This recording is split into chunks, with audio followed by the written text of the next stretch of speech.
پشتی کل دهمین دادگاه دیاربکر سیمین گره دوزا طاهر الچی بریوا چو یک جوان پارێزەرە طاهر الچی ریحان یالچن داخویاند که گره سیمین گلک سود بخشدار باس بیه و دادگاه که ماسی و خلاتین خوین بری قبول کریه و بریارا کلی کولین و لی پرسینه که کاریگر بیکرندایه لو ماجی ویر و نشتنه گرینگ دنرخینن. سروک بره باروی دیاربکر و مافپاره سزگین تانرو کولو راگهاند هلوسته که کریارن کشتنا طاهر الچی بین پاک کرن و تاوانباره نو بین پیدا کرن جالیه دوزگر بره و هزین اولهیه و هاتیه داین لی انجامن ویر و نشتنه هیوین که انجامن لگور پیدویه حقوقی بین داین پیدا کریه. Tanıklar dinlendi, gizli tanıklar dinlendi.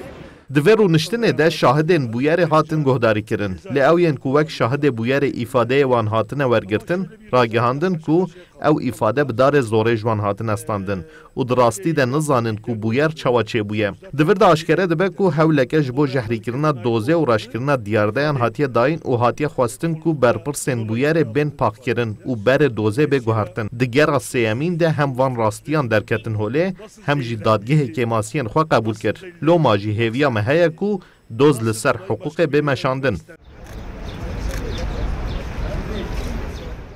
Hukuknasan balek şandın ku yekem car de seyemin ronuştuna doza Tahir Elçi da daxwazin parêzeran yên li ser kêmasiyên hukukî û kêmasiyên lêpirsîn û lêkolînê qebûl kiriye.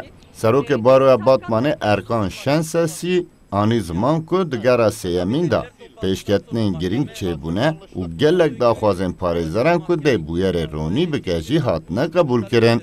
Şenses da zanî ku heger ew kêmasî bên têkûz kirin û diyar de bên derxistin dê berê dozê jî bi awayekî erênî biguhere. Soruşturmanın genişletilmesi yönündeki daxwazên me yên ku me dixwest doz bê berfireh kirin hat û dadgehê li gel ku 5 sala me van daxwazan kiriye jî têkûz nekirina wan daxwazên hiqûqî jî wek kêmasiya dozger ragihand. Bi taybet ew kamera û vîdyoyên hatibûn kişandin hin tiştên bi guman hene. Biryara ku lêkolîn li ser wan jî bêkirin hat dayîn.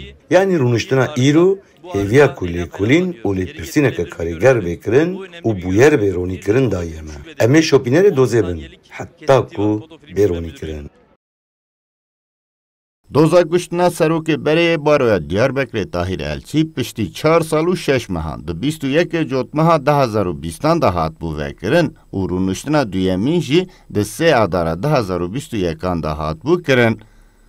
Doz di rûniştina sêyemîn da jî ji bo 12 rêbendana 2022 hat talok kirin.